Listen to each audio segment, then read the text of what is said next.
you doing? David Chaub here, co-creator of NextLevelGuitar.com. Hope all is well, and I hope your guitar journeys are going famously. And today I have a little video on 15 tips for playing out and to make your playing out journey and your band journey a little bit more enjoyable. Your 15 tips for live performance, right? Things that I've learned over the many years that I've been playing out that I would like to share. And hopefully these will empower and maybe help you to have a more enjoyable live experience, because there's a lot of stuff that you learn over the years, a lot of mistakes that I've made that I can share that will maybe help you along your guitar journey. So we're talking about here what, probably most people are at when you're playing out, playing in bars and clubs, small clubs, playing more to the local scenes, right?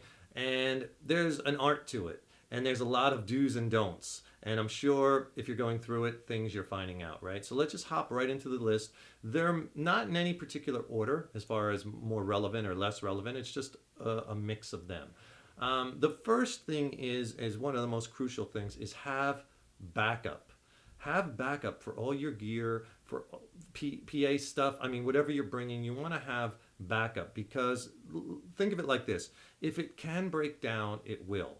And you want to be prepared, right? So, you obviously want to have simple things backup, like if you're using effects off of 9-volt batteries, you want to have extra batteries, obviously guitar strings, spare guitars. Obviously, if you break a string, you want to have cables, backup. I carry around, an extra amplifier, but I just get one of those small, light, like lunchbox amps, just in case I have a major catastrophe and my rig goes down. At least I can get back up quickly, right? You don't want to stop the show for an hour while you drive home and get another amp. You want to have something just in case. Obviously, carry some extra tubes if you use tube amps, right? Extra fuses. So you want to make sure that you're covered. You want to make sure if something goes down, you'll be able to get through the night. So have backup, plan on things breaking, because they will. And remember, when you're dealing with equipment too, you're also, a lot of places have PA systems and you'll be using the house PA, but sometimes you have to bring your own PA, all right? And remember, this backup, another thing is you got to know your gear, right? That's very important. Know your gear really well. And if something goes wrong, you can quickly diagnose it and quickly get to the heart of the problem and fix it. And that's super important, because I'll tell you, when you're playing out, I think probably 95% of the musical mistakes most people won't even catch and certainly won't remember, right? But equipment failures, equipment failures are painfully obvious and will be remembered, right? So you want to keep those to a minimum. Keep your gear in top running order, right? Changing your strings on your guitar, changing your tubes, making sure the PA is working, everything is in top shelf running order, will save you a lot of headaches. So again, these are just my tips, things that I've learned over the many years that I've been playing music, right? And you might have some tips of your own. So hey, put a comment in the text box below. Let us know if we've missed anything. Let's share information. That's what part of this YouTube experience is about, or video experience, right? That we all kind of help each other and we all learn from each other. So throw a comment down. Please subscribe to the channel. That really helps us. That enables us to keep bringing the content, right? Put a thumbs up. Hit the thumbs up button. Again, that really helps us, and we appreciate your support. Check out our website, nextlevelguitar.com. 3-day free pass right on the homepage. It's a full-on video instructional curriculum, all genres, all levels of player. So check that out. And all right, so let's continue on in our list of 15 tips for playing out. Another thing you want to do is be nice. You want to be nice, and you want to be professional when you're playing out. You want to get there on time. You want to start your sets on time. You want to keep your breaks to the right amount of time, whatever they were. If you get a 15-minute break, that's 15, not 30. You want to have this professional attitude. You're professionals. You're there. You're not there to get drunk. You're not there, you're there to provide entertainment and to sell booze. Basically, that's why you're there. Why? I mean, that's a big question. Like a lot of bands don't seem to get that, right? You're playing in a bar, you're playing in a club. Why are you there? A lot of people are like, we're here to provide entertainment. You're there to sell drinks. I mean, let's look at it like that, seriously, right? Because these bars, these clubs are a business. It's a business. How do they make their money? Most of them, they make their money by selling alcohol. They make their money by selling drinks. So they have entertainment, yes, to get people into the bar, to keep them in, and to sell food and drinks. So basically, you're there to help sell drinks. You're there working for the bar. You're not there to, just provide, this entertainment and that's it. And you just plug in and go home. There's a lot more involved to it than just that, right? You'd sure like it to be like just that, but it's not. And that's where I think a lot of bands kind of miss the turn. And I'm just talking about playing in these bars and clubs. I'm not talking about original showcases or playing, bands that have a following, a good following, and that are playing original venues or something like that. I'm talking about what probably most people are doing at a level of their guitar playing in the local scene, out in clubs and bars and stuff. So you have to remember, the bar is paying you. You work for them, and you're there to sell drinks. So you want to be nice. You want to be professional. And your job is to rock the stage and rock the cash drawer. That's your job. Okay, rock the stage, rock the cash drawer. I'll tell you a few tips that I do that really will go a long way. I always, when I go, one of the first things I do once I get set up and everything is I go to the bartenders or the owner and I'll say, hey, what drink specials you're running tonight? Because I say that over the mic a couple times, that they're running shot specials or they're running this certain beer special, and that will help to sell drinks and create a buzz. Or there's a shot girl going around.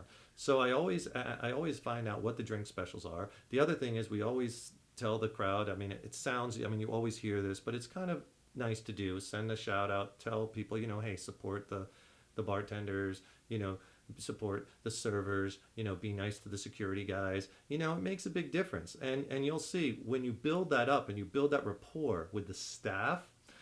I have places where, where I'm playing and servers will come up and ask me, hey, you want a drink? Hey, David, can I get you something to drink? Because we always tip them out. At the end of the night, that's another thing. We always tip out the servers and the bartender. It goes a long way because they put the good word in for your band with the owners, right? And I know there are people out there who don't believe in doing that, but I'm just telling you what as I have seen work for me, and I've been playing out in the clubs a long time, right? Being professional, being nice, taking care of the staff the best you can, being nice to them. I even had security staff that help us out at the end of the night with our equipment, because we're constantly, sending them a shout out or having the staff that are getting tipped out, or we tip them out, right? So stuff like that goes a long way. Another tip for playing out is be sure you research the venue, right? And I mean research it in a couple different ways. One way is you want to make sure like what electrical outlets they have there. What's the setup like? What's the stage setup? And what do you mean? Because some of these places are so old, they might only have 2-prong outlets, and you're going to have to come up with another game plan. Some places, they don't have clean power. Some of these establishments are very old, so you might have to run, I know one place we have to run extension cords all the way from the kitchen because that's the only place we could get clean power, right? So you want to go there ahead of time, make sure you know what the setup is, make sure you have an idea. Okay, we're going to put the drums here. Oh, we don't have room for that there. What are we going to do? We might have to move this thing, or so make sure you research and know the venue. There's a few things that you could do musically too that will make the evening go not just more smoothly, but you'll seem more professional. There's some do's and don'ts. First thing, no on stage tuning with the volume on. That's the worst. When you're in the audience and you hear people tuning their instruments and they're not silenced, right? You hear that. It's just not professional, so don't do it. And also no noodling. That constant noodling at stage volume when you're not playing songs. If you're in the audience, you don't want to hear that, right? You don't want to hear that. So no noodling and no long dead spaces between songs. When you're rehearsing, you should be pretty well polished. You want to be prepared musically, be prepared gear-wise. So when you get up there, you don't want to be like, you play a song, another song, and then you're like, looking at each other, you're ready, well, let's not do, you should be practicing your songs for the show in order, right? And go through them. And then like maybe after the first 2 or 3 songs, the vocalist will address the crowd, blah, blah, blah. That'll give you a chance a second to tune again or whatnot, or grab another guitar. So this should all be rehearsed, right? And have it pretty well polished, right? But those dead spaces is a vibe killer. You just crushed it, and then you don't start again for another little bit. Make your songs, in rehearsal, kind of your songs connect one to the next, and that's easy to do. Just find songs in the same key maybe, or ending on the same chords, and kind of put them together. It's very much more flowing more professional. So no dead spaces, no onstage tuning. Also, be careful what you say over the mic, right? You might you might think you're making the most innocuous comments, but there might be one person in the audience who takes offense at something you say, even if it's really not that offensive, or maybe it's very innocuous, but someone might take it the wrong way. You know what? And it just so happens that that one person who's taking it the wrong way best friends with the owner's daughter or something like that, and it's going to get back to the owner that you said something, and you'll be xed out and blackballed, and you'll never play there again over just making some, you know, comment out of the side of your mouth or something that you think maybe wasn't very, you know, maybe was a little bit edgy or something, but you know, you got to be really careful. So just be careful what you say over the microphone. Another thing is that I know bar owners, club owners don't like is don't make a racket when you're setting up, right? You know, just go in there. A lot of times they might be having staff meetings, or they might be getting, you know, the place ready for the evening, and they might be doing other things where they don't want to hear loud drum sound checks, you know. Don't make that much of a racket. Get in there, you know, load in, get in there early, set up, and then ask the bar venue, hey, we need to do a sound check for a couple minutes. Can we turn off the jukebox? We'll make it quick, right?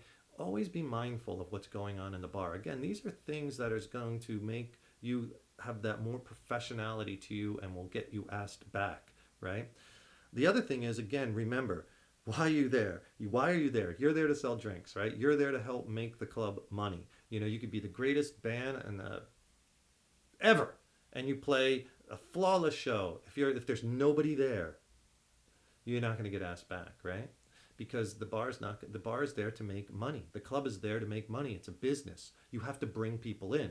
That's another thing that a lot of bands don't get. They're like, my job is the entertainment. The bar's job is to bring people there. That's their job. They need to market their business. That's not my job. I have to learn all the songs and I have to keep my equipment up. Yes, that's true. All that is true, but that's not how it works, right? So you could have that attitude and play nowhere, or play one show everywhere and then you're blackballed, right? So you have to understand that even though there's some truth to that, and I agree with it in some respect, but that's just not how it works, right? You have to bring people to the show. And I'm not talking about just you and your girlfriend. That's it, right? You have to market the show. You got to make flyers. You got to make posters. You got to have the email list. You got to send out the email list. You have to know people. You have to talk it up. You have to get out on social media. You have to promote it. Your part of your job is trying to fill that venue. That's going to help get you asked back, right? Because more people, the more drinks they're buying, the more food they're buying, and that's why you're there, right? To sell drinks, to sell food, to make the bar money. Okay? So don't have this attitude like, I'm just here to play and that's it. That would be nice. I would love that, man. I would love just walking in with my guitar and amp, setting up, playing, and going home and not having to worry about all the business end of things. I would love that, but it just doesn't work that way. That's not reality. The reality is the marketing of the business of the band is just as important. To get gigs is just as important as the music itself, so to speak, because you want to have this venue to play your music. What good is it just sitting in your basement all the time practicing, right? You want to get out there and have a venue and have fun and play for people and have them enjoy your music, right? And in the bars and clubs, a big part of it is drawing. You have to be able to draw. You have to get people to the show, and you have to get every band member on board. You don't want just one guy or girl doing all that work. Everybody has to contribute to the success of the band. Everybody has to contribute to the business aspect of the band. Everyone has to contribute to try to bring people to the shows. Believe me, get everyone on board with that. That's so important, and that's going to make things so much easier for you to get gigs and to continue to move forward in your life playing. And then what about if it's a tough crowd? I get asked that question a lot. How do you deal with it maybe if there's just an off night and there's not that many people there, or maybe it's a tough crowd and they're giving you a really hard time? Well, those gigs are tougher, you know, and you just kind of got to do the best you can. You got to stay professional. You know, you got to have a good time, try your best, and put your head down, and hopefully the night will end soon and you can go on to the next one. But, you know, remember, again, your job is to rock the stage and rock the cash drawer. That's your job, okay? Rock the stage, rock the cash drawer. Lizzie Hale from Hailstorm said something really cool. She made a really cool statement. I'm going to read it because I don't want to screw it up. She said, if I could find it in my notes here. Oh yeah, here's what she said. Lizzie Hale on winning over a tough crowd. She said, and I quote, "You can never get mad at a crowd. The trick is to have a blast on stage making music. If you aren't having fun, how can you expect anyone else to?" Right? How well said. If you're not having fun, how could you expect anyone else to? And have a blast creating and playing music, and be appreciative that you have an opportunity to do that in front of other people. Don't feel entitled, because a lot of bands, they think like it's their gift, their gift. They're giving this gift of their music to other people, and it's all about them. It really isn't, right? You have to be humble about these things and be appreciative of the fact that, hey, I get to do this and maybe even get paid for it. Oh wow, and do something I love, and have all this fun. I'm pretty lucky, right, to be able to do that. And I'm not saying it, I mean, you've worked hard, you've worked endless hours and spent so much money. I know these things. Absolutely true. Another thing is be prepared. We're talking about the business end of things. Another thing is, as we're working through our list of 15 tips for playing out, making the playing out journey a little bit smoother, is make sure you have your marketing materials with you, because you're going to get people coming up to you and asking you, oh man, I have a buddy who has a bar, or hey, we're thinking of having this party at our house. Do you guys do private gigs? So always have your business cards, flyers handy, always have an email list. You want to be able to take down names, and I know it's kind of a pain, but you want to be able to capture your people that have come there, maybe that never heard of you or that don't know you. You want to be able to way to keep in touch with them, like, hey, 2 weeks from now we're playing down at Pal Joey's bar, come check us out. So you want to be able to capture those email lists and keep a running database of all these email lists, and let them know what's going on with the band. Let them know if you have merch. Let them know where all your shows are. Thank them, right? Send out a message. It only takes a second to send out a message thanking people for coming, and show your appreciation. People, that goes a long way. Being humble, being nice, goes a long way. Remember, most of these bar owners and club owners, they know each other, and that's a tight circle, man, and they talk. So if you say something over the mic that offends somebody, or you're not professional, or you come late, or you act like a dick, right, or you're just not pleasant to deal with, guess what? Not only will you probably lose that gig, but you might lose 5 other potential gigs too, because they all talk. All right? And I'm not saying be fake. I'm not saying don't be genuine. I'm not saying that. I'm just saying be professional, be nice, know why you're there, right? Have fun, rock the house, rock the cash drawer, but, be nice in the process. Being nice goes a long way. In not just music, right? In life in general. I have found being nice and sending out love, you get it. Keep doing that no matter what. You get that back tenfold. Tenfold. Be prepared, both musically and equipment wise. Know your gear. Take care of the servers and the bartenders, right? And the security people, and they will take care of you. And you will have the best experience ever, because playing out is one of my favorite things to do. It's one of the most fun things that man, you can ever do. It's just an amazing experience. I hope these things help you. And I hope you've enjoyed this video.